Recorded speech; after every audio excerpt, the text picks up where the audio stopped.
कहानी की शुरुआत एक बहुत ही सुंदर और पुराने जापानी घर से होती है, जिसके चारों तरफ साफ पानी और हरियाली है। घर के अंदर हमारा हीरो बचपन में अपने दादाजी के पीछे पीछे जा रहा होता है और उसके हाथों में एक बर्तन है। एक कमरे में जाने के बाद दादाजी उस बर्तन को एक ऊंचे शेल्फ पर रखने में हीरो की मदद करते हैं। फिर दादाजी उसे कुछ स्नैक्स देते हैं ताकि वो उन्हें भी शेल्फ पर रख सके। जैसे ही हमारा छोटा हीरो पैकेट्स को वहाँ रखता है, पास के कमरे में एक छोटी बच्ची मुड़कर देखती है, जैसे उसे स्नैक्स की खुशबू आ गई हो। जल्द ही वो बच्ची कमरे में भागती हुई आती है, जिस पर हीरो का ध्यान जाता है। जब हीरो का ध्यान भटकता है तो वो बच्ची चुपके से शेल्फ से स्नैक्स चुरा लेती है और वहां से भागने लगती है। हीरो तुरंत मुड़ता है और उसे रंगे हाथों पकड़ लेता है, लेकिन वो छोटी बच्ची उसे देखकर एक प्यारी सी स्माइल देती है और हवा में गायब हो जाती है। हीरो को लगता है कि वो कोई भूत थी और वो डर जाता है, लेकिन उसके दादाजी उसे बताते हैं कि जो बच्ची उसने देखी वो बिल्कुल असली थी। दादाजी समझाते हैं कि वो उन चीजों को देख सकता है जो आम लोग नहीं देख पाते, इसलिए वो उस बच्ची को देख पाया जो असल में एक शांत आत्मा है और काफी लंबे समय से उनके घर में रह रही है। कई सालों बाद जब हमारा हीरो बड़ा हो जाता है तो वो दादाजी का घर छोड़कर अपने एक दूर के रिश्तेदार के खाली पड़े घर में शिफ्ट हो जाता है। जब हीरो अपने नए घर की तरफ जा रहा होता है तो हरामा नाम का एक लड़का यह देखकर हैरान होता है कि उनके पड़ोस में कोई नया रहने आया है। इसी बीच हीरो अपने नए घर पहुंच जाता है। वो घर के इतने बड़े साइज को देखकर हैरान रह जाता है। घर के अंदर से एक डार्क एहसास बाहर आ रहा होता है, जिससे उसे थोड़ी घबराहट होती है, लेकिन हीरो इस पर ज्यादा ध्यान नहीं देता और अपनी चाबी से गेट खोलने की कोशिश करता है। जैसे ही चाबी ताले पर लगती है, एक रहस्यमयी ताकत वहां आती है और उस धुंध को दूर भगा देती है।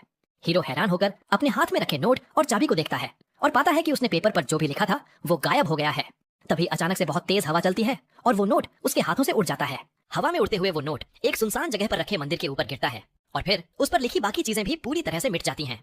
मंदिर के बहुत अंदर दो डरावनी आंखें दुनिया को देखने के लिए खुलती हैं। घर वापस आकर हीरो अपना सारा सामान नीचे रखता है और सफाई के उन सभी कामों की लिस्ट बनाता है जो उसे करने हैं। अपनी माँ से फोन पर बात करते हुए वो सोचता है कि इतनी अच्छी जगह और इतने बड़े साइज के बावजूद किसी ने यह घर क्यों नहीं खरीदा। उसकी माँ बताती है कि कई खरीदार उस घर को देखने आए थे, लेकिन वहां पहुंचने के बाद वो सब बिना कुछ बताए वहां से चले गए। हीरो हाँ में सिर हिलाता है, लेकिन सफाई करते हुए इस अजीब बात को भूल जाता है। फिर वो बगीचे की तरफ जाने लगता है, लेकिन उसे जमीन पर कुछ फूल पड़े हुए दिखते हैं। हीरो कंफ्यूज हो जाता है क्योंकि उसे याद नहीं कि वो कोई फूल लाया था। तभी वो देखता है कि झाड़ियों के पीछे से एक अजीब सा जीव उसे छुपकर देख रहा है। कुछ समय बाद माली वहां आता है और कुछ घंटों की मेहनत के बाद वो पूरे बगीचे की सफाई कर देता है। फिर वो हीरो से बात करने लगता है कि नए पेड़ कहाँ लगाए जाएं। हीरो सोचता है कि उसे कुछ भी नया नहीं लगाना चाहिए, क्योंकि वो तो बस कुछ समय के लिए किसी और के घर में रह रहा है। माली भी इस बात से सहमत हो जाता है। अचानक माली के कंधे के पास एक डार्क साया जमा होने लगता है, जिससे उसे बहुत तेज दर्द होता है। जैसे ही हीरो माली की तकलीफ देखता है, घर में अचानक एक हवा का झोंका आता है, जिससे उसका एक लिखा हुआ नोट उड़कर माली के कंधे पर जा लगता है। जैसे ही वो नोट माली को छूता है, उसका दर्द बिल्कुल गायब हो जाता है। जब माली अचानक ठीक होने की खुशी मना रहा होता है, हीरो देखता है कि उसके नोट की लिखाई एक बार फिर से गायब हो गई है। फिर उसे पास ही जमीन पर कुछ जड़ी बूटियां पड़ी हुई दिखती हैं और वो सोचता है कि क्या माली इन्हें लेकर आया था। माली बताता है कि वो अपने साथ कोई एक्स्ट्रा पौधे नहीं लाया था, जिससे हीरो और भी ज्यादा कंफ्यूज हो जाता है। अगले दिन हीरो उठता है और बगीचे में ताजी हवा लेने के लिए बाहर जाता है, लेकिन तब उसे दरवाजे के ठीक बाहर रस भरी का एक गुच्छा रखा हुआ मिलता है। इस बार वो एक अजीब जीव को वहां से जाते हुए देखता है, जिससे उसे दादाजी के घर वाली उस छोटी बच्ची की याद आ जाती है। हीरो को आखिरकार समझ आ जाता है कि कोई खास जीव उसे ठीक उसी बच्ची की तरह ये तोहफे लाकर दे रहा है। इसलिए वो कुछ चढ़ावा खरीदने के लिए बाजार जाने का फैसला करता है। वापस आने के बाद वो शुक्रिया कहने के लिए कुछ मिठाइयाँ और कोल्ड ड्रिंक बाहर निकालता है। हीरो के सारे तोहफे बाहर रखने के बाद एक रहस्यमयी लोमड़ी स्वादिष्ट खुशबू सूंघते हुए उसके बगीचे में आ जाती है। फिर वो लोमड़ी हीरो के सामने अपने असली रूप में आती है और उसकी जगह में बिना बुलाए आने के लिए माफी मांगती है। हीरो हैरान रह जाता है और सोचता है कि यह सफेद कुत्ता उससे बात क्यों कर रहा है। वो लोमड़ी बताती है कि वो कुत्ता नहीं है, उसका नाम यामागामी है और वो पास के पहाड़ का गॉड है। यामागामी हैरान होता है कि हीरो उसे देखने के बाद भी इतना शांत कैसे है। हीरो बताता है कि उसे बस उसके लिए बुरा लग रहा है, क्योंकि वो इतना अच्छा था कि उसके लिए इतने सारे तोहफे लाया। फिर वो यामागामी को मिठाइयाँ और ड्रिंक देता है, जिसे वो बिना किसी हिचकिचाहट के खाने लगता है। जब यामागामी मिठाइयों का मजा ले रहा होता है, हीरो उसे थोड़ी शराब भी ऑफर करता है, लेकिन यामागामी उससे सादा पानी मांगता है, क्योंकि उसकी ताकत इतनी कमजोर हो चुकी है कि वो शराब नहीं पी सकता। हीरो मान जाता है और उसे दुकान से खरीदा हुआ पानी देता है, जिसे पीकर यामागामी को उतना ही मजा आता है जितना प्राकृतिक झरने के पानी में आता। फिर यामागामी उसे बचाने के लिए हीरो का शुक्रिया अदा करता है और बताता है कि उसकी ताकत ने कुछ बुरी आत्माओं को खत्म कर दिया जो उसकी एनर्जी सोख रही थी। हीरो कंफ्यूज हो जाता है क्योंकि उसे किसी भी आत्मा से लड़ना याद नहीं है, लेकिन यामागामी समझाता है कि उसके नोट्स की लिखाई में एक खास ताकत है जो बुरी आत्माओं को दूर भगा सकती है। आखिरकार हीरो को समझ आ जाता है कि उन सभी अजीब घटनाओं के बाद उसकी लिखाई हमेशा गायब क्यों हो जाती थी। अचानक माली बगीचे में भूले हुए अपने कुछ औजार लेने के लिए घर वापस आता है। हीरो को वहां बैठे इस अजीब यामागामी को देखकर थोड़ी शर्मिंदगी महसूस होती है, लेकिन यामागामी समझाता है कि आम लोग उसके जैसी आत्माओं को नहीं देख सकते। जैसा कि सोचा था, माली बिना कुछ अजीब देखे वहां से चला जाता है। इसलिए हीरो फिर से उस लोमड़ी के लिए पानी डालने लगता है। इस बार वो यामागामी को स्पार्कलिंग वाटर की एक बोतल देता है, जिससे वो एकदम हैरान रह जाता है। फिर भी यामागामी को अपने मुंह में उठते बुलबुलों में मजा आने लगता है। पानी पीते हुए हीरो सोचता है कि उसकी बातों में बुरी आत्माओं को दूर भगाने की ताकत क्यों है। यामागामी को भी इसका सही कारण नहीं पता होता, इसलिए वो हीरो से पूछता है कि क्या लोग हमेशा उसकी अच्छी हैंडराइटिंग की तारीफ करते थे। हीरो हाँ में सिर हिलाता है और बताता है कि उसका परिवार पहले एक सराय चलाता था। उस समय एक ग्राहक ने सराय के नेम प्लेट पर हीरो की लिखाई देखी और उसे कभी न हटाने को कहा। उसने तो यह भी सुझाव दिया कि वो अपने घर के लिए भी ऐसा ही एक बनाए। उसके बाद उस ग्राहक ने छोटे हीरो को सिर्फ उसके लिए ऐसा ही एक पीस बनाने के पैसे दिए। तब से हीरो ने शौक के तौर पर नेम प्लेट बनाना शुरू कर दिया। वो गर्व से अपने कुछ बनाए हुए नेम प्लेट्स यामागामी को दिखाता है। यामागामी उसे वो सारे नेम प्लेट्स घर के चारों तरफ टांगने को कहता है। जब हीरो हवेली के चारों तरफ सारे नेम प्लेट्स टांग देता है तो वो चमकने लगते हैं और उस जगह के चारों ओर एक रुकावट बना देते हैं। हीरो हैरान रह जाता है कि उसकी लिखाई में इतनी ताकत हो सकती है, लेकिन यामागामी उसे बताता है कि अगर वो ट्रेनिंग करे तो वो और भी ज्यादा ताकतवर बन सकता है। कुछ दिनों बाद यामागामी और मिठाइयां खाने के लिए हीरो के घर वापस आता है। उन्हें खाने के बाद वो हीरो को अपनी वापस लौटी हुई ताकत दिखाता है। बदकिस्मती से यामागामी की चमक हीरो के लिए बहुत ज्यादा होती है, इसलिए वो उसे कम कर देता है। इसी बीच एक सुनसान बिल्डिंग में दो बुरी आत्माएं हरामा की तरफ झपटती हैं, जो तेजी से कुछ अजीब शब्द बोलने लगता है। जैसे ही आत्माएं उस तक पहुंचने वाली होती हैं, हरामा अपना मंत्र पूरा कर लेता है, जिससे एक नीला घेरा बन जाता है जो उन्हें रोक देता है। फिर से अटैक करने के बजाय आत्माएं हरामा को छोड़ देती हैं और बिल्डिंग के बाहर भाग जाती हैं। ऐसी बुरी आत्माओं से लड़ने के खतरों के बावजूद हरामा बाहर भागता है, क्योंकि इस बात का डर था कि आत्माएं पास के बाजार में किसी मासूम इंसान पर अटैक कर सकती हैं। आत्माओं का पीछा करते हुए हरामा देखता है कि हीरो एक गली के कोने से मुड़ रहा है। हरामा के पास उसे चेतावनी देने का समय नहीं होता, इसलिए आत्मा सीधे हीरो से टकरा जाती है। लेकिन वो यह देखकर हैरान रह जाता है कि आत्मा ही पूरी तरह से चकनाचूर हो जाती है। उसके बाद एक गोला जमीन पर गिरता है। कोई भी उस गोले पर ध्यान नहीं देता और हीरो इस बात से परेशान होता है कि उसकी खरीदारी की लिस्ट एक बार फिर से गायब हो गई है। हीरो अपनी लिस्ट के बारे में हरामा से शिकायत करने लगता है, जो सोचता है कि क्या वो कचरे के बैग या ऐसा कुछ खरीदना चाहता था। शुक्र है कि हीरो सच में कचरे के बैग ही ढूंढ रहा था। इस तरह बाजार जाने का उसका काम बच जाता है। वो हरामा का शुक्रिया अदा करता है और कचरे के बैग खरीदने के लिए भाग जाता है, जबकि वो अजीब गोला चुपचाप सड़कों पर गायब हो जाता है। इसी बीच हीरो की हवेली पर वापस यामागामी सुनसान बगीचे को देखता है और वो अपनी शक्तियों का इस्तेमाल करके उसे वापस पहले जैसा कर देता है। इसके बाद हीरो बगीचे को देखने बाहर जाता है, जहाँ वो पाता है कि इसका पानी वापस आ गया है और हरियाली पूरी तरह से ताजी हो गई है। हीरो अपनी मदद के लिए यामागामी का शुक्रिया अदा करता है, लेकिन फिर वो देखता है कि बेचारी लोमड़ी इतनी ज्यादा ताकत इस्तेमाल करने के बाद छोटी हो गई है। कुछ दिनों बाद हीरो इस उम्मीद में घर लौटता है कि यामागामी उसके बगीचे में होगा। हालांकि वो हैरान रह जाता है, क्योंकि यामागामी पहले से भी छोटे रूप में आता है और उसके साथ 3 और जानवर भी होते हैं। छोटा यामागामी बताता है कि ये 3 जानवर उसके साथी हैं, जिनका नाम सिरी, उत्सुगी और तोका है। हीरो उन जानवरों को कुछ मिठाइयां देता है जो उन्हें जल्दी जल्दी खाने लगते हैं। हीरो उन छोटे जानवरों से कहता है कि वो जितना चाहें उतना खा सकते हैं। कुछ समय बाद वो मिठाइयां खाना खत्म करते हैं और पेट भर खाना खाने की वजह से यामागामी अपने नॉर्मल साइज में वापस आ जाता है। फिर वो देखता है कि हरामा हवेली के बाहर खड़ा है, इसलिए वो हीरो से दरवाजा खोलने को कहता है। बाहर हरामा कांप रहा होता है, क्योंकि उसे हीरो के घर के अंदर एक बहुत ही भयानक ताकत का एहसास होता है। जब दरवाजा खुलता है तो वो तुरंत हीरो से पूछता है कि क्या वो बात करने के लिए अंदर आ सकता है। अंदर आने के बाद हरामा बताता है कि वो एक सरकारी एजेंसी से जुड़ा हुआ एक प्रोफेशनल ओझा है। फिर वो हीरो से पूछता है कि क्या उसने बाजार में उस बुरी आत्मा को खत्म करने के लिए अपनी किसी खास ताकत का इस्तेमाल किया था। हीरो को वो घटना याद आती है, इसलिए हरामा बताता है कि वो हाल ही में बहुत सी ऐसी चीजों का सामना कर रहा है।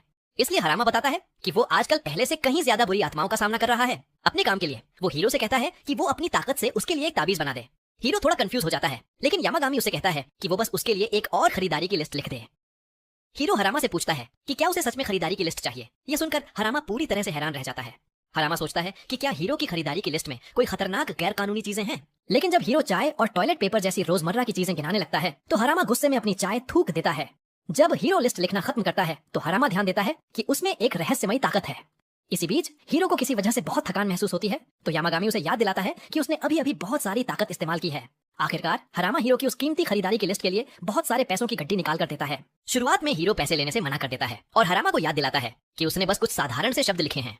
हालांकि हरामा उसे उसकी मेहनत से कम पैसे देने से मना कर देता है, इसलिए हीरो न चाहते हुए भी उसके पैसे रख लेता है। फिर भी इतने सारे पैसे देने के लिए शुक्रिया कहने के तौर पर हीरो उसे एक आखिरी तोहफा देता है। हीरो हरामा के हाथ पर एक पेंटागन 5 कोणों वाला निशान बनाता है और बताता है कि यह एक ओझा के काम से जुड़ी हुई चीज है। तभी हरामा को एक केस सुलझाने के लिए एक जरूरी कॉल आता है, इसलिए वो जल्दी से घर के बाहर भागता है। जब वो बताई गई जगह पर पहुंचता है तो देखता है कि उसके साथियों को एक बहुत बड़ी बुरी आत्मा ने घेर रखा है, जिसे उन्होंने पहले कभी नहीं देखा था। हरामा सीधे उस आत्मा की तरफ अटैक करने के लिए बढ़ता है, लेकिन आत्मा मुड़ती है और वो हरामा को निगलने ही वाली होती है। लेकिन वो यह देखकर हैरान रह जाता है कि उसके हाथ पर बना वो पेंटागन निशान उस आत्मा को पूरी तरह से मिटा देता है, जो हीरो की असली ताकत की गहराई को दिखाता है। कुछ दिनों बाद जब यामागामी का आना जाना हीरो की जिंदगी का एक आम हिस्सा बन जाता है, तो वो बेचारा उन सारे तोहफों पर होने वाले अपने खर्चे का हिसाब लगाता है। खर्चे का हिसाब लगाने के बाद हीरो को समझ आता है कि उसके जैसा एक बेरोजगार लड़का उन बाकी बेरोजगार और आलसी जीवों का खर्चा नहीं उठा सकता। जो बेशर्मी से उसके बगीचे में दुनिया की सबसे महंगी और स्वादिष्ट चीजें खा रहे हैं। हालांकि हीरो ने उन्हें कुछ सस्ती चीजें खिलाने की कोशिश की थी, लेकिन यामागामी के वो नखरे वाले छोटे साथी साफ तौर पर उदास हो जाते थे। इसलिए उसके पास उन्हें महंगी चीजें देने के अलावा कोई चारा नहीं था। फिर भी इसका मतलब यह था कि हीरो के पास जल्द ही अपने बिल चुकाने के लिए भी पैसे खत्म हो जाएंगे। जब हीरो अपने भविष्य को लेकर परेशान होता है तो यामागामी ध्यान देता है कि हीरो के बगीचे में चुपचाप एक छोटा सा पत्थर आ गया है। बाद में हीरो नौकरी की तलाश में सड़कों पर निकल पड़ता है। वो एक पार्ट टाइम नौकरी के लिए अप्लाई करने की कोशिश करता है, लेकिन फिर उसे याद आता है कि उन साथियों का कभी न भरने वाला पेट पालने के लिए यह काफी नहीं होगा। फिर उसकी नजर पास ही हो रहे एक लकी ड्रॉ पर पड़ती है, इसलिए वो अपनी किस्मत आजमाने का फैसला करता है। किसी तरह हीरो 1 लाख येन का सबसे बड़ा इनाम जीत जाता है, जिससे उसे कम से कम 3 दिन के खर्चे लायक पैसे मिल जाते हैं। नौकरी ढूंढने का काम टल जाने से खुश होकर वो यामागामी के साथ जश्न मनाने के लिए कुछ ड्रिंक्स खरीदने का फैसला करता है। लेकिन जब हीरो दुकान में घुसता है तो वो अचानक से उनका 333वां ग्राहक बन जाता है। किसी वजह से दुकान के मालिक इस अजीब नंबर का जश्न मनाते हैं, इसलिए इनाम के तौर पर वो हीरो को अपनी सबसे अच्छी ड्रिंक्स का एक सेट गिफ्ट में देते हैं। हीरो सोचता है कि क्या उसकी लगातार लगने वाली यह किस्मत सिर्फ एक इत्तेफाक है, लेकिन जब वो उसके बाद दुनिया का हर एक जैकपॉट जीतने लगता है तो उसे यकीन हो जाता है कि उसकी किस्मत के साथ कुछ अजीब तो हुआ है। इसके बाद वो एक करोड़पति बनकर घर लौटता है और यामागामी से पूछता है कि क्या उसने लॉटरी जिताने के लिए अपनी ताकत का इस्तेमाल किया था। यामागामी ना में सिर हिलाता है और हीरो के तालाब में मौजूद एक अजीब से कछुए की तरफ इशारा करता है। वो बताता है कि इस पत्थर जैसे कछुए का नाम रेकी है और यह उन 4 पवित्र जानवरों में से एक है जो अच्छी किस्मत देते हैं। ऐसा लगता है कि हीरो ने कभी रेकी की मदद की थी, इसलिए उस छोटे कछुए ने उसका एहसान चुकाने का फैसला किया।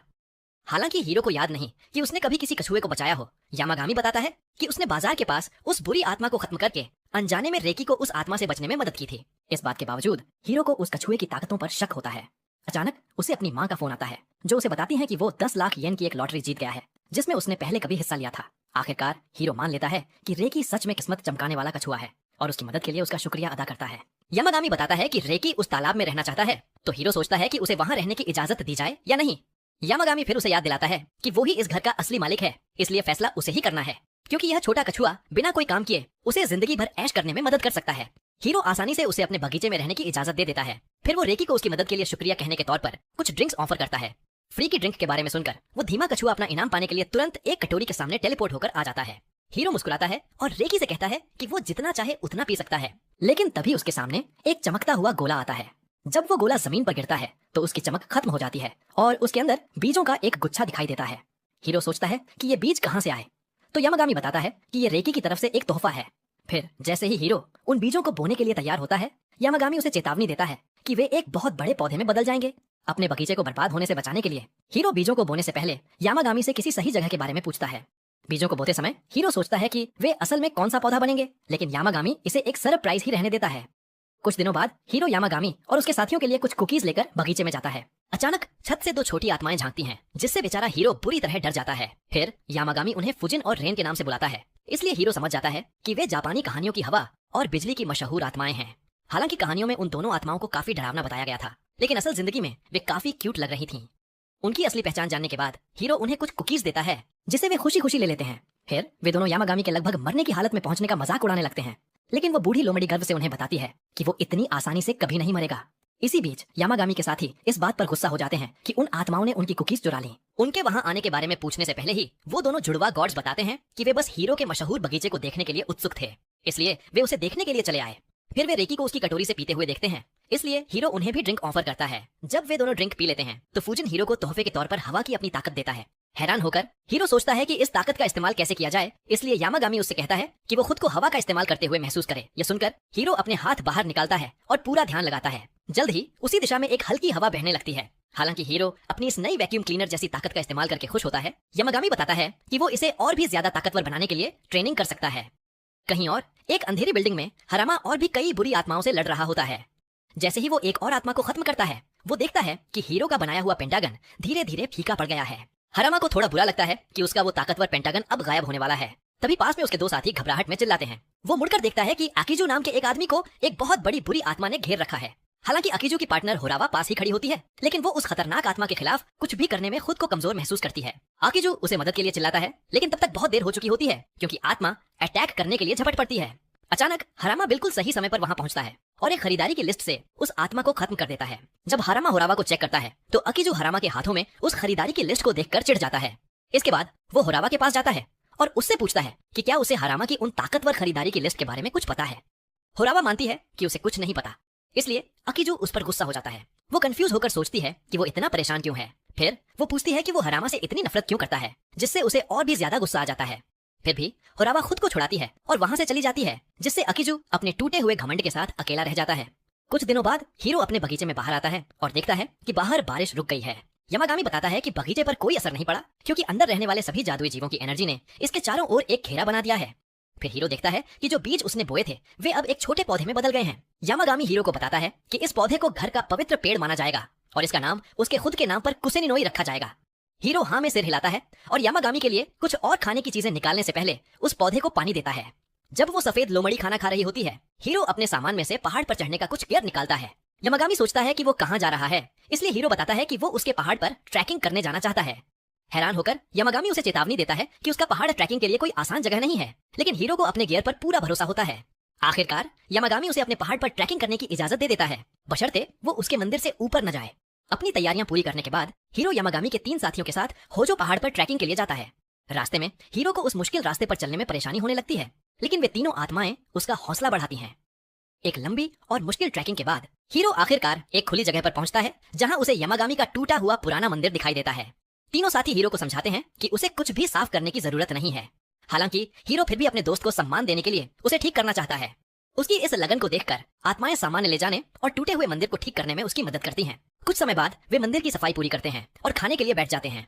अचानक सबको पास के जंगल से कुछ अजीब सी डरावनी आवाजें सुनाई देती हैं। बिना कुछ बताए आत्माएं यह पता लगाने के लिए उठ खड़ी होती हैं, इसलिए हीरो भी उनके पीछे भागता है। जब वो उन तक पहुंचता है तो देखता है कि पास के एक झरने के चारों ओर एक बड़ी सी काली धुंध जमा हो गई है। उस काली धुंध से एक बुरी आत्मा बाहर आती है और एक साथी पर अटैक करती है, जो हीरो की बाहों में छुप जाता है। फिर उनमें से एक देखता है कि उस बुरी आत्मा ने किसी दूसरे जीव को अपने अंदर समा लिया है, और फिर वो हीरो से पूछता है कि क्या वो उसे देख सकता है। हीरो बताता है कि वो सिर्फ अच्छी आत्माओं को ही देख सकता है, लेकिन यह बुरी आत्मा इतनी ताकतवर है कि वो भी इसे धुंधला सा देख पा रहा है। चूंकि वे छोटे जानवर उस बुरी आत्मा के पास जाने से बहुत डर रहे होते हैं, हीरो अपने एक नोट के साथ उसका सामना करने का फैसला करता है। जब वो उस नोट से आत्मा को खत्म करने की कोशिश करता है तो आत्मा उसके अटैक से बच निकलती है और पलटवार करती है। हीरो समझ जाता है कि वो अपनी जान खतरे में डाले बिना उस आत्मा को नहीं हरा सकता, लेकिन तभी उसे एक और आइडिया आता है। वो अपने बैग से बहुत सारे नोट्स निकालता है और उन्हें हवा में उछाल देता है और अपनी हवा वाली मैजिक का इस्तेमाल करके उन्हें एक मशीन गन की तरह उस आत्मा की तरफ उड़ा देता है। इस बार एक नोट बुरी आत्मा को जा लगता है, जो तुरंत ही उसका नामो निशान मिटा देता है। बुरी आत्मा के गायब होने के बाद उसके शरीर से एक अजीब सा गोला बाहर गिरता है और उसके अंदर एक अजीब सा जीव दिखाई देता है। जब हीरो यह चेक करने की कोशिश करता है कि वो जीव ठीक है या नहीं, तो वो तुरंत चौकन्ना हो जाता है और वहां से भाग जाता है। हालांकि हीरो को थोड़ी निराशा होती है, लेकिन वो यह देखकर खुश होता है कि वो जीव बिल्कुल ठीक है। थोड़ी देर बाद वो घर लौटता है और यामागामी उसका मंदिर साफ करने के लिए उसका शुक्रिया अदा करता है। फिर हीरो उससे उस जीव के बारे में पूछता है जिसे उसने देखा था, लेकिन यामागामी एक बार फिर उसे यह राज नहीं बताता। हीरो उसे यह राज रखने देता है, लेकिन फिर वो देखता है कि कुसेनिनोई पेड़ ने बढ़ना बंद कर दिया है। वे साथी समझाते हैं कि चूंकि यह पेड़ एक पवित्र पौधा है, इसलिए इसके बढ़ने का तरीका आम पेड़ों से बिल्कुल अलग है। जब वे पेड़ के बारे में बात कर रहे होते हैं, रेकी हीरो को दरवाजे की तरफ इशारा करता है, तो वो बाहर जाकर चेक करता है। बाहर उसे हवा में तैरता हुआ एक छोटा सा नीला ड्रैगन दिखाई देता है। वो ड्रैगन हीरो को झुककर नमस्ते करता है, इसलिए वो भी सम्मान में सिर झुकाता है। हीरो फिर ड्रैगन को अंदर बुलाता है और यामागामी से उसके बारे में पूछता है। यामागामी बताता है कि इस ड्रैगन का नाम ओरियू है और यह किस्मत चमकाने वाले उन 4 जानवरों में से एक और जानवर है। ओरियू की नजर कुसेनिनोई पेड़ पर पड़ती है और वो बाहर जाकर एक अजीब सी ताकत को समन करता है। जल्द ही बगीचे के चारों ओर जादुई घेरा होने के बावजूद काले बादल घिरने लगते हैं। हालांकि जब बादलों से बारिश होने लगती है तो वे कुछ ही सेकंड में उस कुसेनिनोई पेड़ को एक विशाल आकार में बड़ा कर देते हैं। एक बार जब पेड़ बड़ा हो जाता है तो ओरियू बारिश रोक देता है और हीरो से उसके तालाब में रहने की इजाजत मांगता है। हीरो उसे वहां रहने देने के लिए मान जाता है, लेकिन सिर्फ तभी जब रेकी को इससे कोई एतराज न हो। क्योंकि रेकी को कोई दिक्कत नहीं होती, इसलिए ओरियू उनके साथ रहने लगता है। यामागामी बताता है कि ओरियू हीरो को बहुत पसंद करता है, क्योंकि हरामा ने अपने पेंटागन का इस्तेमाल करके उसे एक बुरी आत्मा से आजाद कराया था। हालांकि यह असल में हरामा का काम था, लेकिन ओरियू को उसकी जादुई ताकत के असली सोर्स का पता चल गया और वो हीरो के घर उसका शुक्रिया अदा करने आ गया। अचानक हरामा खुद दरवाजे पर आ जाता है, इस उम्मीद में कि उसे भूतों को दूर भगाने वाली लिखाई का एक और बंडल मिल जाएगा। हीरो उसके लिए नए नोट्स का एक बंडल निकालता है और बदले में हरामा उसे शुक्रिया कहने के लिए एक बहुत ही स्वादिष्ट मिठाई देता है। उस टेस्टी खाने को देखकर यामागामी के मुंह में पानी आने लगता है, लेकिन हीरो का ध्यान हरामा पर ही रहता है। वो उस ओंजा से पूछता है कि क्या वो पेंटागन किसी काम का था, और हरामा उसकी लाजवाब ताकत के लिए उसकी तारीफ करता है। फिर वो उससे अपने हाथ पर एक और निशान बनाने को कहता है, लेकिन इस बार वो चाहता है कि उसका आकार थोड़ा अलग हो। हीरो सोचता है कि क्या हरामा को बस पेंटागन पसंद नहीं है, लेकिन वो बताता है कि पेंटागन असल में एक दूसरे परिवार का खानदानी निशान है। हीरो हाँ में सिर हिलाता है और हरामा के हाथ पर एक नया निशान बनाता है, जिसे वो काम करते हुए ध्यान से देखता है। हरामा का एक भरोसेमंद साथी इस बात की तरफ ध्यान दिलाता है कि हीरो के नोट्स ज्यादा काम के नहीं हैं, क्योंकि उन्हें फेंकना बहुत मुश्किल है। हरामा बताता है कि उसने हीरो से अपने लिए कड़क बिजनेस कार्ड्स लिखवाकर यह परेशानी पहले ही सुलझा ली है। यह सुनकर उसका साथी मजाक करता है कि हरामा अपने उड़ने वाले कार्ड्स के साथ एक सुपर हीरो बनने के लिए बिल्कुल तैयार है।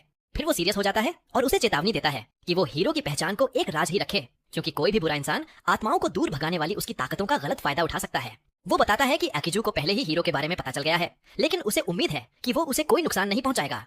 इसी बीच बाजार में हीरो की टक्कर अकीजू से हो जाती है, जो उसे घूर कर देखता है और वहां से चला जाता है। कंफ्यूज होकर हीरो आगे बढ़ता रहता है, लेकिन वो उस छोटे से ताबीज को नहीं देख पाता जो अकीजू ने चुपके से उसकी पीठ पर चिपका दिया था। कुछ दिन बाद जब हीरो एक और वर्ल्ड एंडिंग शॉपिंग लिस्ट लिख रहा होता है, यामागामी इकिजो का इविल टैलिस्मैन फ्लोटिंग देख लेता है।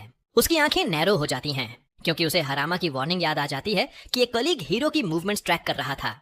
यामागामी गुस्सा हो जाता है कि इतना रैंडम स्मॉल फ्राई उसके फ्रेंड को हर्ट करना चाहता है, तो वह टैलिस्मैन इरेज कर देता है ताकि हीरो सुरक्षित रहे। कुछ समय बाद इकिजो खुद हीरो के घर तक पहुंच जाता है, क्योंकि उसके कर्सिंग टैलिस्मैन्स सब फेल हो गए थे। जब वह होरावा के साथ घर पहुंचता है, वह उससे पूछती है कि मनाटो को देखकर अब क्या प्लान है। इकिजो उसे बताता है कि वह या तो उसके टैलिस्मैन्स खरीद लेगा बल्क में, या फिर उसे खुद के लिए कस्टम मेड आर्टिफैक्ट्स बनाने के लिए मजबूर न कर सके। फिर होरावा मिनाटो के घर के आसपास की सारी मैजिकल एनर्जी से एक अजीब सा रिंगिंग साउंड महसूस करती है, लेकिन उसे समझ नहीं आता कि वो क्या है। इकिजो आगे बढ़कर डोरबेल बजाता है, लेकिन जब दरवाजा नहीं खुलता तो गुस्से में उसे लात मार देता है। अचानक उसके शरीर में एक अजीब सी पावर दौड़ जाती है और वह फिसलकर गिर जाता है।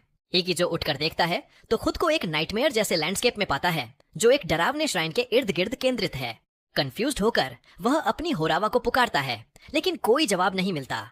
डरा हुआ आदमी चारों तरफ देखता है और ठंडी सिहरन महसूस करके हेलस्केप से भागने की कोशिश करता है, लेकिन एक पेड़ अपनी जड़ें उसके रास्ते में उगा देता है, जिससे वह ठोकर खाकर चेहरे के बल सख्त चट्टान पर गिर जाता है। मौत के दर्द को महसूस करने के बाद इकिजो चमत्कारिक रूप से श्राइन पर वापस जाग उठता है। वह अपनी घड़ी चेक करता है और देखता है कि समय 1 सेकंड भी नहीं बढ़ा है, जो उसे और भी ज्यादा टेरिफाइड कर देता है। फिर इकिजो एक बड़ी लाइन ऑफ टैलिस्मैन्स को नोटिस करता है, जो एनर्जी से ह्यूमिंग कर रहे हैं। उनकी पावर कुछ भी लेकिन फ्रेंडली नहीं लग रही। इधर मिनाटो घर पर शांति से अपनी शॉपिंग लिस्ट पूरी कर लेता है। पास में यामागामी एक लोकल मैगजीन पलट रहा है, जिसमें उसे पता चलता है कि उसकी फेवरेट बीन बन मेकर ने अब चंकी बीन पेस्ट इस्तेमाल करना शुरू कर दिया है, स्मूथ की बजाय। यह टेक्सचर चेंज यामागामी के लिए बहुत आउटरीजियस है और मिनाटो नोटिस करता है कि वह कितना गुस्सा है। वह समझ जाता है कि बीन मेकर का नाम इचिको है, जो बेकर है जिसके पास वह रेगुलरली जाता है।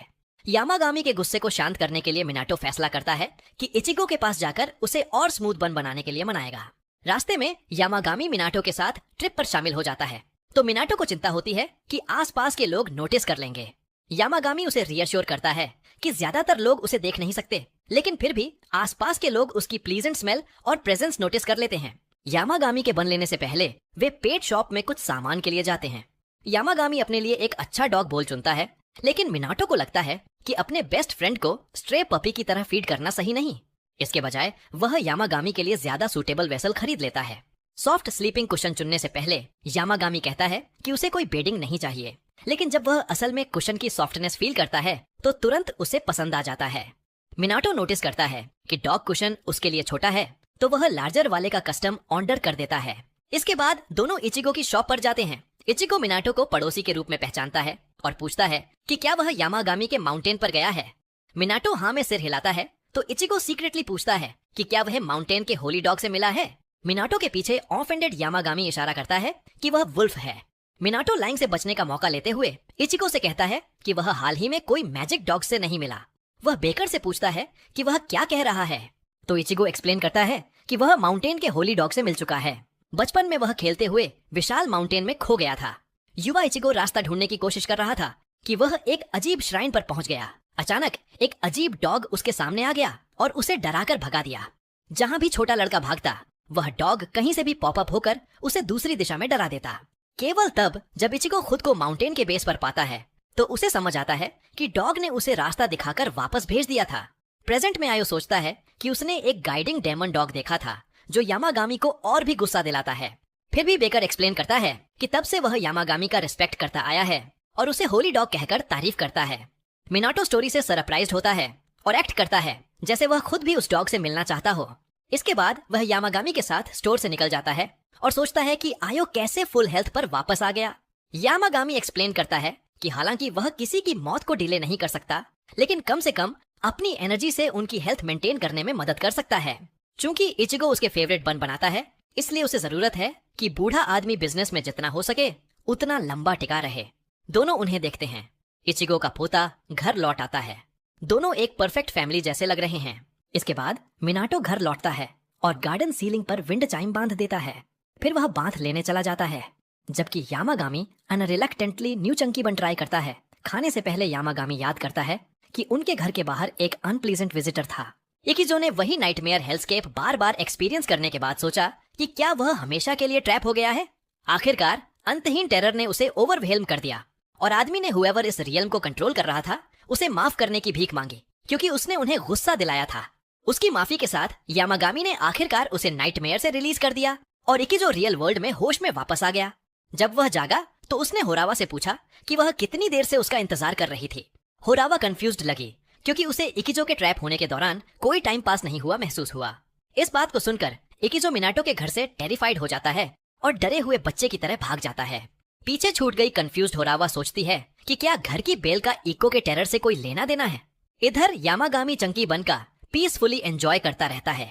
जल्द ही मिनाटो बात से बाहर आता है और पूछता है कि क्या कोई विजिटर्स आए थे। यामागामी कहता है नहीं, तो मिनाटो टॉपिक चेंज करता है और पूछता है कि क्या उसे न्यू बन पसंद आए। पहले की शिकायतों के बावजूद यामागामी ने उन्हें टेस्ट करने के बाद असल में न्यू बन पसंद कर लिया। मिनाटो को खुशी होती है कि इचिको की बेकरी का ट्रिप वेस्ट नहीं गया और वह रिलैक्स करने बैठ जाता है। यामागामी नोटिस करता है कि इस बार उसने काफी लॉन्ग बाथ लिया, हालांकि वह आमतौर पर क्विक शॉवर्स लेता है।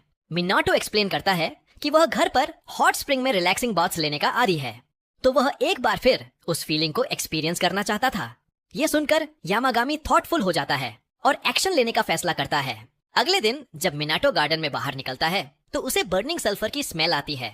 सरप्राइज्ड होकर वह देखता है कि यामागामी ने उसके लिए गार्डन में फुल हॉट स्प्रिंग बाथ बना दिया है ताकि वह एंजॉय कर सके। मिनाटो ग्रेटफुली उस गिफ्ट को एक्सेप्ट करता है और बाथ में रिलैक्स करने के लिए एंटर कर जाता है। फिर वह नोटिस करता है कि टर्टल और ड्रैगन प्रेजेंट नहीं है। यामागामी एक्सप्लेन करता है कि दोनों छोटे बीस्ट्स गार्डन के पॉन्ड के बॉटम पर रेस्ट कर रहे होंगे। उसने भी रिवील किया कि उसने कल रात उनकी हेल्प से हॉट स्प्रिंग बनाया था। मिनाटो सिर हिलाता है और दोनों को थैंक करने का मेंटल नोट बना लेता है। कुछ देर बाद वह हॉट बाथ से बाहर निकलकर कोल्ड फ्लोर पर रिलैक्स करता है। जबकि मिनाटो आउट ऑफ कमीशन है, यामागामी पीसफुली एक डॉग बोलफुल ऑफ टी एंजॉय करता है। फिर उसके एक फैमिलियर अचानक सबको अलर्ट करता है कि उनके पास न्यू विजिटर है। फिर ओरू मिनाटो के पास आता है और एक्सप्लेन करता है कि विजिटर कोई ऐसा है जिसे वह और रेकी जानते हैं। मिनाटो बाहर स्टेप करने के बाद दरवाजे पर कुछ नहीं पाता। फिर वह नोटिस करता है कि घास के नीचे से एक शाय क्रिएचर झांक रहा है। एक बार क्रिएचर पकड़े जाने पर वह शाइनेस से वापस छिप जाता है।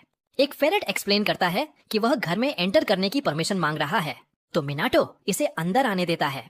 उनके न्यू फ्रेंड के अंदर आने के बाद वह खुद को किरिन इंट्रोड्यूस करता है। फिर नर्वसली ट्रेम्बल करते हुए कुछ शब्द बुदबुदाता है।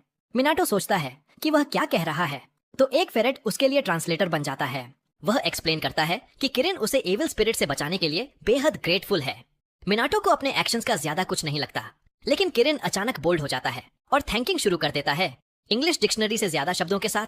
1 घंटे की यैपिंग के बाद किरिन थैंक्स के तौर पर मिनाटो को हाफ द वर्ल्ड का किंग बनाने की ऑफर देता है। ऑफ कोर्स मिनाटो इतनी पावर नहीं चाहता, तो किरिन सोचता है कि एक ह्यूमन इसका ऑफर कैसे रजिस्ट कर सकता है।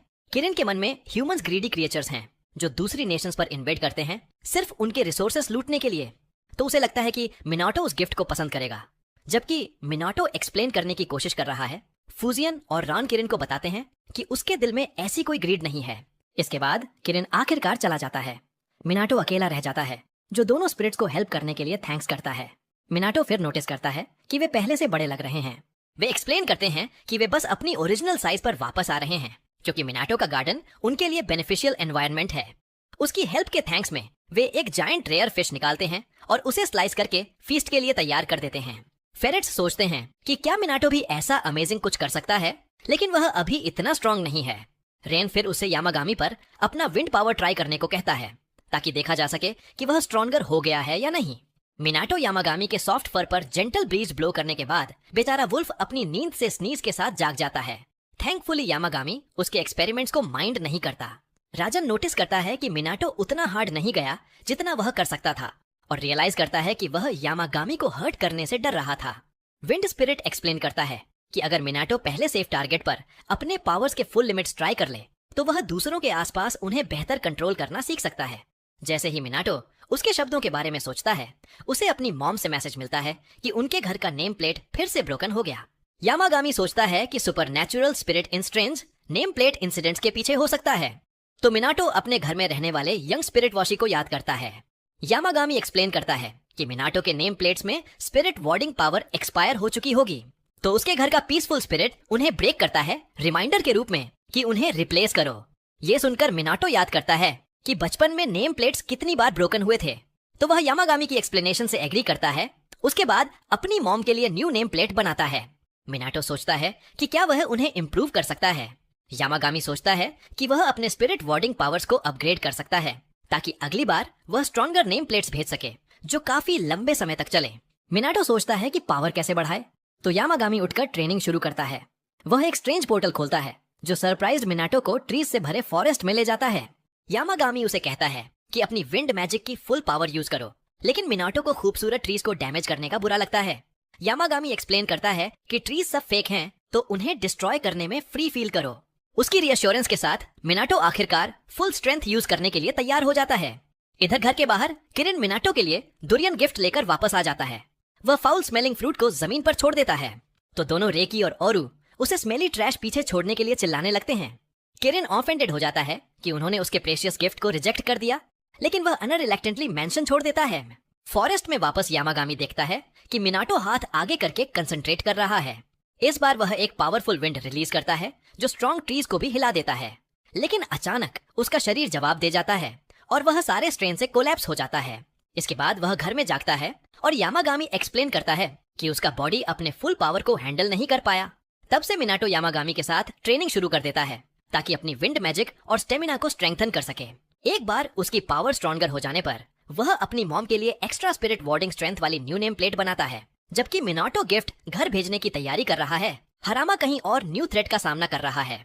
एक डेंस श्राउडेड फॉरेस्ट में वह एक डार्क भारी मायस्मा से घिरे श्राइन से हॉरर में पीछे हट जाता है। कुछ दिनों बाद हीरो ने अपनी विंड मैजिक का इस्तेमाल करके घर के बाहर की पत्तियों को वैक्यूम किया।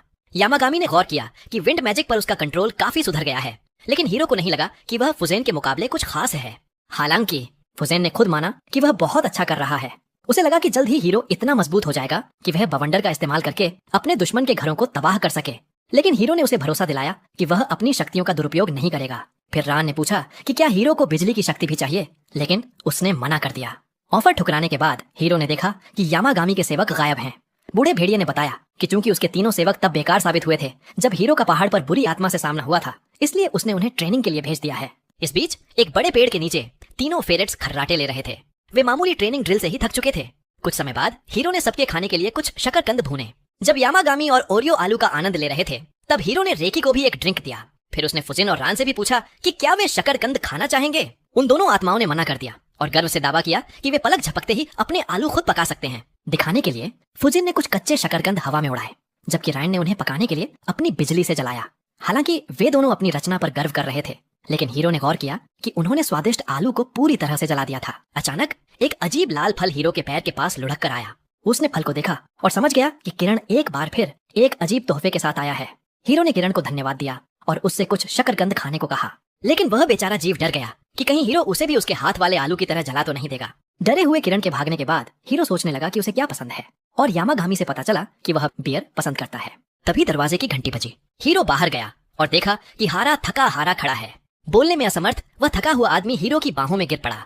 कुछ आराम और पानी के बाद हरामा में आखिरकार बात करने की ताकत आई। उसने गौर किया कि हीरो के घर के अंदर दबाव बढ़ गया है। हालांकि यह दबाव अंदर रहने वाले उन सभी अजीब जादुई जीवों की वजह से था, लेकिन हीरो ने ऐसा नाटक किया जैसे वह कुछ नहीं जानता। फिर हरामा ने बताया कि उसका सामना एक ऐसी बुरी आत्मा से हुआ है जिसे जापान के सभी एक्सोर्सिस्ट हरा नहीं पा रहे हैं। एक साथ लड़ने पर भी उन्होंने पाया कि वह आत्मा एक शापित गुड़िया से आई है जिसे शुद्धिकरण के लिए मंदिर लाया गया था। हालांकि उसे शुद्ध करने वाले पुजारी का निधन हो गया, जिसके बाद वह मंदिर एक प्रेतबाधित क्षेत्र बन गया। हरामा ने कहा कि यह बुरी आत्मा यामागामी जैसी ही कोई शक्तिशाली हस्ती हो सकती है, क्योंकि वह अपने साथियों के साथ मंदिर के अंदर एक कदम भी नहीं रख पाया। हीरो को आश्चर्य हुआ कि हरामा उसे उस बुरी आत्मा को हराने के लिए क्यों कह रहा है। हरामा ने समझाया कि वह प्रेतबाधित मंदिर हमारी दुनिया से बाहर एक स्पेशल स्पेस में मौजूद है।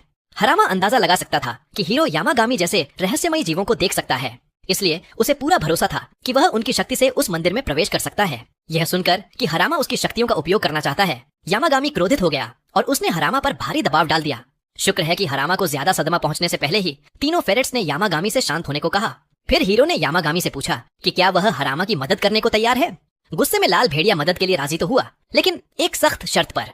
शर्त यह थी कि हेरा उसे चावल के केक और बीन पेस्ट जैसी ढेर सारी प्रीमियम ट्रीट्स दिलाए। जब यामागामी को उसका मनपसंद खाना मिल गया तो हीरो ने पूछा कि क्या वह आखिरकार आत्मा को भगाने के लिए उसके साथ चलेगा। हालांकि उसे पता चला कि यामागामी केवल रिमोट सपोर्ट देगा। उसकी जगह उसके 3 सेवक हीरो के साथ जाएंगे ताकि वे अपनी ट्रेनिंग दिखा सकें और दूसरी दुनिया का पोर्टल खोल सकें। अगले दिन हीरो तीनों फेरेट्स के साथ जाने के लिए तैयार हो गया। विदा लेकर वे सब उस प्रेत बाधित मंदिर के लिए निकल पड़े। हीरो के निकलने से ठीक पहले यामागामी ने देखा कि कुसेनी नोई पेड़ की एक पत्ती उसकी शर्ट में उड़कर चली गई है। इसके बाद हीरो और फेरेट्स उस क्षेत्र की लंबी यात्रा पर निकल गए जहां वह मंदिर स्थित था। शहर में पहुंचते ही हीरो हरामा के बताए रास्तों पर चलकर मंदिर की ओर बढ़ने लगा। हालांकि रास्ते में फेरेट्स का ध्यान एक मिठाई की दुकान ने भटका दिया, इसलिए सब ताजा एप्पल पाई खाने के लिए रुक गए।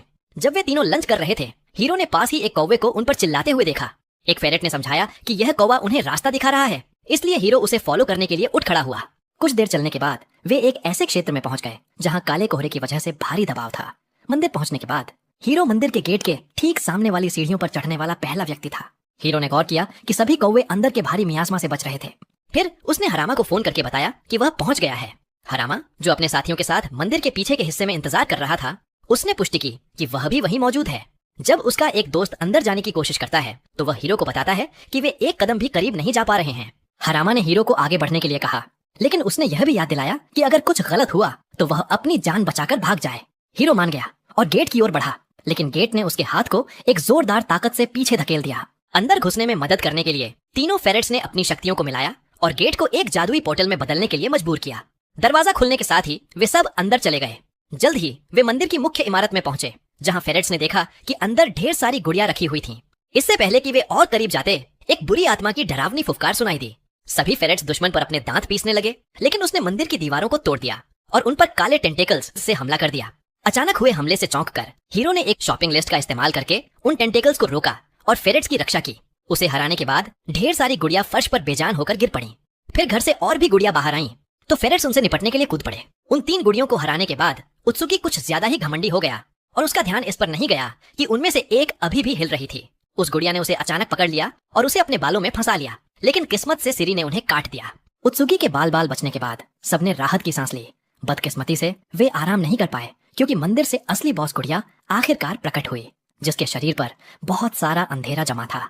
वह गुड़िया हवा में उठी और जोर से चिल्लाई। गुड़िया की गुस्से वाली चीख की वजह से अंधेरा हीरो और बाकी सब पर हमला करने लगा, इसलिए वे एक बड़ी बैटल के लिए तैयार हो गए। हीरो ने ढेर सारे मेमोस निकाले और उन्हें हवा में उछालकर उस शैतानी गुड़िया की ओर उड़ा दिया।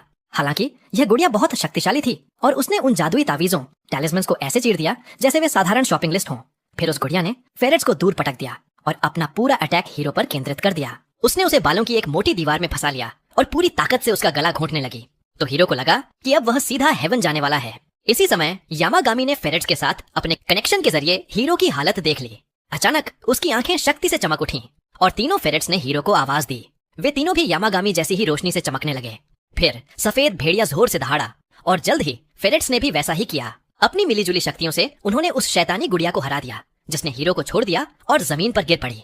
जब फेरेट्स हीरो को देख रहे थे, तब उसने गुड़िया की जांच की और उसे दर्द में तड़पते हुए पाया। हीरो ने गुड़िया पर एक शब्द लिखा, जिससे आखिरकार उसके शरीर से अशुद्धियां बाहर निकल गईं। हालांकि फेरेट्स ने गौर किया कि मंदिर में मंडराने वाले असली दानव को अभी तक भगाया नहीं गया है। जांच करने के लिए वे मुख्य इमारत में दाखिल हुए, जहां उन्हें एक रहस्यमयी ऑर्ब मिला, जिसे काली अशुद्धियों ने निगल लिया था। फेरेट्स ने समझाया कि इस ऑर्ब के अंदर एक शक्तिशाली जीव है, इसलिए जैसे ही हीरो इसे शुद्ध कर देगा, वे वहां से जाने के लिए आजाद होंगे। हीरो ने ऑर्ब के लिए नोट लिखने के लिए अपनी जेबों में हाथ डाला, लेकिन उसे एहसास हुआ कि उसके पास अब कोई नोट नहीं बचा है। हालांकि उसे एक फालतू नोटबुक मिल गई और उसने ऑर्ब को शुद्ध करने के लिए उस पर ढेर सारे शब्द लिखे। बदकिस्मती से ऑर्ब बहुत शक्तिशाली था, इसलिए वे शब्द उसे शुद्ध करने में नाकाम रहे। फेरेट्स ने सोचा कि क्या हीरो के पास लिखने के लिए कुछ और है, लेकिन इससे पहले कि वह चेक कर पाता, उनके आसपास की दुनिया ढहने लगी। घबराहट में सबको एहसास हुआ कि जादुई जगह अब ढहने ही वाली थी, क्योंकि उन्होंने वहां मंडराने वाली बुरी आत्माओं को नुकसान पहुंचाया था। डर के मारे एक फेरेट हीरो की शर्ट के अंदर छिप गया, जहां उसे कुसेनी नोई का एक छोटा पत्ता मिला। उसने तुरंत वह पत्ता हीरो को दे दिया, जिसे लगा कि वे पवित्र कुसेनिनोई पेड़ की शक्ति से आखिरी आत्मा को हरा सकते हैं। अपनी बची कुची पूरी ताकत के साथ हीरो ने अपना खुद का सरनेम कुसेनिनोई उस पत्ते के शरीर पर लिख दिया। उसने उस बुरी आत्मा को शुद्ध करने के लिए इस सबसे शक्तिशाली शब्द का इस्तेमाल किया और इस बार वह अंततः उस अजीब ऑर्ब से गायब हो गई। जैसे ही अशुद्धि खत्म हुई, हीरो ने उस शुद्ध ऑर्ब को लिया और फेरेट्स के साथ बाहर की ओर भागा। मंदिर के बाहर हराम ने देखा कि वह पूरी जगह ढह रही है।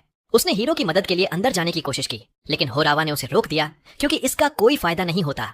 अंदर हीरो और बाकी सभी मंदिर के मुख्य निकास द्वार की ओर भागे, लेकिन उनके आसपास की जगह बहुत ही तेज रफ्तार से ढह रही थी। जैसे ही उन्होंने बड़ी मुश्किल से बाहर निकलने की जगह तक पहुंचने की कोशिश की, झटकों की वजह से एक विशाल पेड़ उखड़ गया। वह पेड़ सीधा हीरो की तरफ गिरने लगा, जिसने अंत करीब जानकर अपनी आंखें बंद कर लीं। अचानक फुजिन और रान प्रकट हुए और उन्होंने उस पेड़ को काट दिया। फिर उन्होंने उस अजीब घर से एक शक्तिशाली हवा चलाई, जिसने पेड़ के टुकड़े टुकड़े कर दिए और हीरो और बाकी सबको बाहर की ओर धकेल दिया।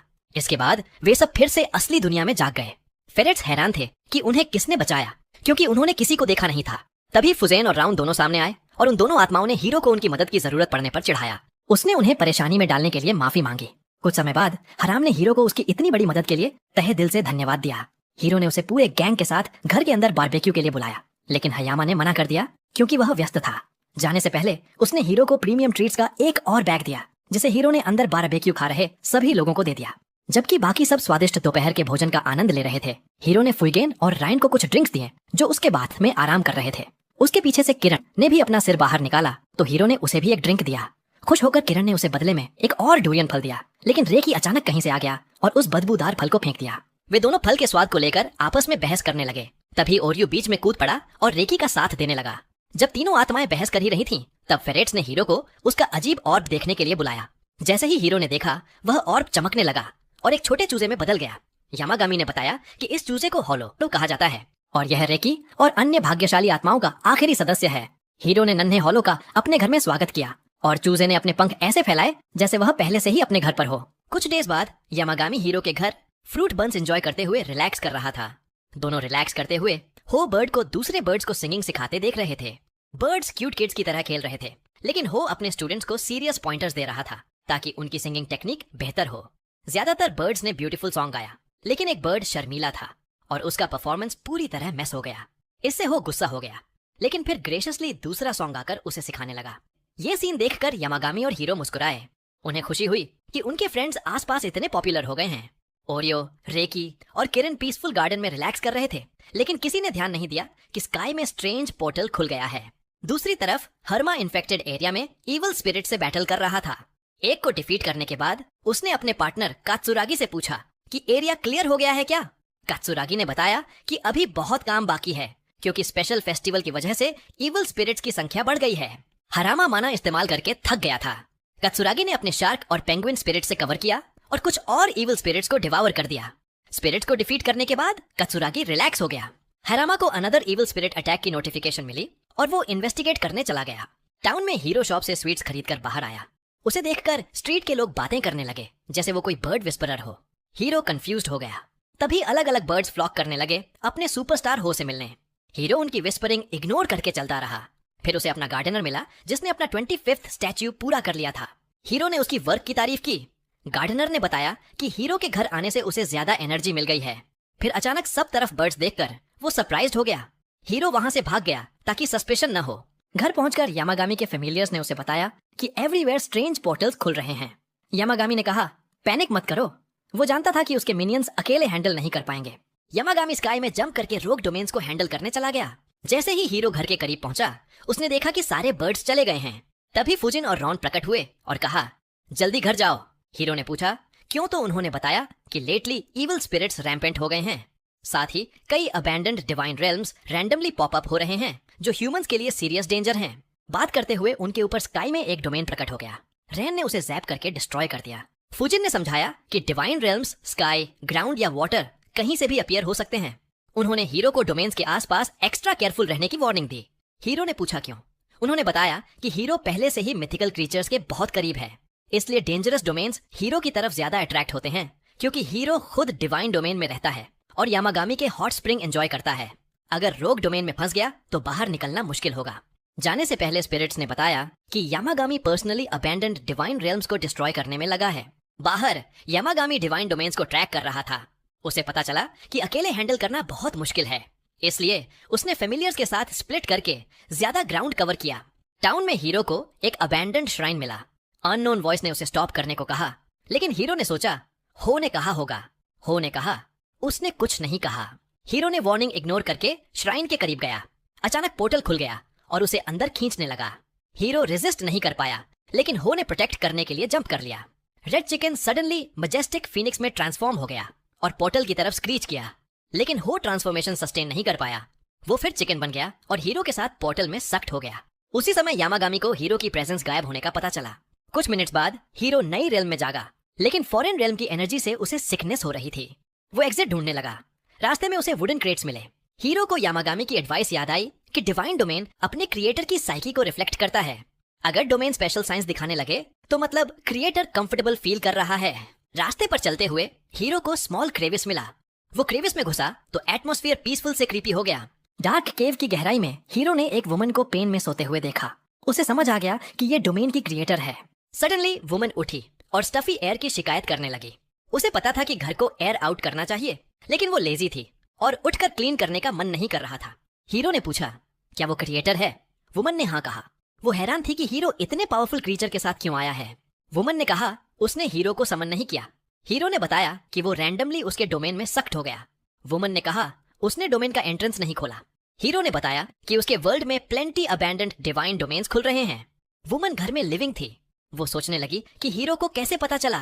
फिर सोचा कि शायद उसकी सील की पावर वीकन हो गई है। हीरो ने बताया कि उसका श्राइन कंप्लीटली डिक्रेपिट था। वुमन ने उदासी से साई किया। फिर वुमन ने हीरो की पावर सेंस की और पूछा क्या वो फ्यूजन की विंड पावर्स यूज कर सकता है। हीरो सरप्राइज था कि वुमन को कैसे पता। गॉडेस को आश्चर्य हुआ कि इतने रिजर्व्ड फ्यूजन ने अपना पावर ह्यूमन को दे दिया।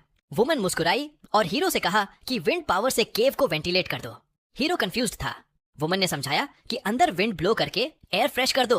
हीरो ने हेल्प करने को कहा, लेकिन पूछा आखिरी बार कब वेंटिलेटेड किया था। गॉडेस ने सोचकर बताया कि लास्ट टाइम केव को एयर्ड आउट 1000 ईयर्स पहले किया था। हीरो इस डिवाइन बेसमेंट ड्वेलर को देखकर शॉक्ड था, लेकिन कुछ कमेंट नहीं किया। वुमन फिर लेट गई और बोली सब हैंडल कर लो। हीरो ने पूछा क्लीन करने के बाद क्या वो उसे जाने देगी। वुमन ने अग्री किया, लेकिन ऑफेंडेड हो गई कि हीरो ने पूछा। वो सोच रही थी कि हीरो उसे नॉन सीरियस पर्सन समझता है। हीरो ने केव की ऑफल स्टेट की तरफ इशारा किया। वुमन ने फिंगर से पोर्टल खोल दिया और बोली पुराने वुडन क्रेट्स को पोर्टल में फेंक दो। हीरो ने अग्री किया। उसने क्रेट्स उठाए और विंड से पोर्टल में ब्लो कर दिया। वुमन ने हीरो की स्किल्स देखकर इंप्रेस हो गई। डोमेन के बाहर यामागामी के 3 फेरेट्स डिवाइन डोमेन्स को टेक डाउन कर रहे थे। कुछ और क्लियर करने के बाद यामागामी आया और अपडेट मांगा। फेरेट्स ने बताया कि एरिया के सारे डिवाइन डोमेन्स एलिमिनेट हो चुके हैं। यामागामी ने कहा अब हीरो को सेव करने का टाइम है। फेरेट्स ने पूछा हीरो के साथ क्या हुआ। यामागामी ने बताया हीरो रैंडम डोमेन में ट्रैप्ड हो गया। हो के क्राई को याद करके फेरेट्स समझ गए कि हीरो को किडनैप कर लिया गया है। अचानक स्काई में फिर डिवाइन डोमेन्स अपीयर हुए। फूजिन और राजन रीइंफोर्समेंट के रूप में आए।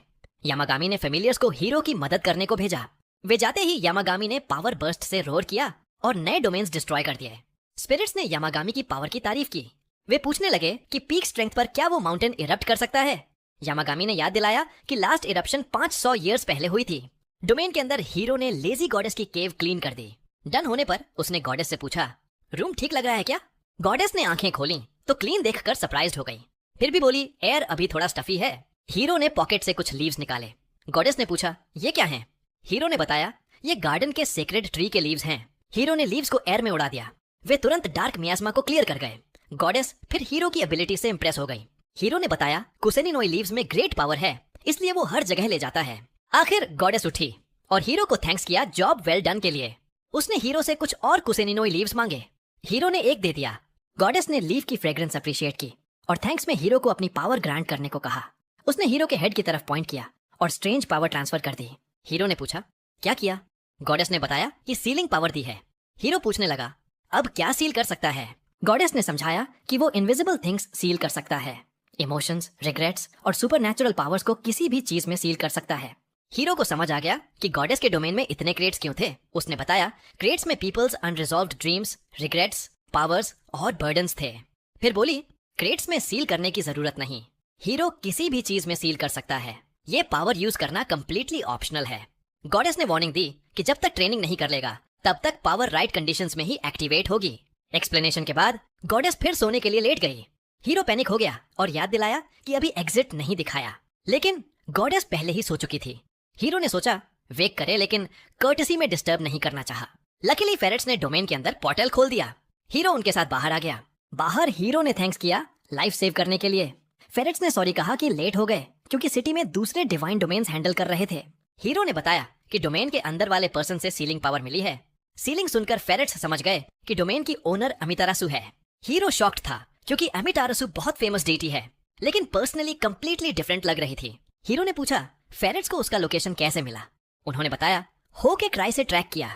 हीरो ने मेंटल नोट किया फेदरी फ्रेंड को थैंक्स करने का। फेरेट्स ने कहा विंड स्पिरिट्स को भी थैंक्स करो। हीरो ने पूछा क्यों। उन्होंने बताया विंड स्पिरिट्स ने अमितारासु का डोमेन ढूंढने में मदद की। फिर पूछा क्या हीरो को सख्त होने से पहले कोई वॉइसेस सुनाई दी थी। हीरो को याद आया कि विंड स्पिरिट्स ने डेंजर की वार्निंग दी थी। फेरेट्स ने हीरो को कंसंट्रेट करके विंड स्पिरिट्स को सुनने को कहा। हीरो ने आंखें बंद की और फोकस किया। जल्दी ही जॉयस लिटिल वॉइसेस सुनाई देने लगी। अब विंड स्पिरिट्स को सुन पाने के बाद हीरो ने उन सबको थैंक्स किया लाइफ सेव करने के लिए। मीनवाइल दूसरी जगह हेरमा अबैंडन्ड एस्टेब्लिशमेंट के बाहर वेट कर रहा था। कत्सुरागी समय पर पहुंच गया। तभी कुछ अन्य एक्सोर्सिस्ट्स गुजर रहे थे। अन्य एक्सोर्सिस्ट्स ने बताया कि लोकेशन के सारे इविल स्पिरिट्स प्यूरिफाई कर दिए हैं। फिर पूछा हर्मा उनके रीजन में क्यों है, क्योंकि ऑफिशियल एक्सोर्सिस्ट्स के बीच अनस्पोकन रूल है कि अपनी जुरिस्डिक्शन में ही रहो। थ्रेट देने के बाद वे चले गए। कत्सुरागी ने हर्मा को बताया कि वे लेजी ग्रुप हैं जो नॉर्मल केसेस के लिए भी एक्स्ट्रॉर्डिनरी फीस चार्ज करते हैं। सीवोंग है वे ट्रबल में न पड़े। हर्मा चुप रहा। हीरो के घर में वो सब कंपेनियंस के लिए ट्रीट्स ले आया, लेकिन यामागामी को मिसिंग पाया।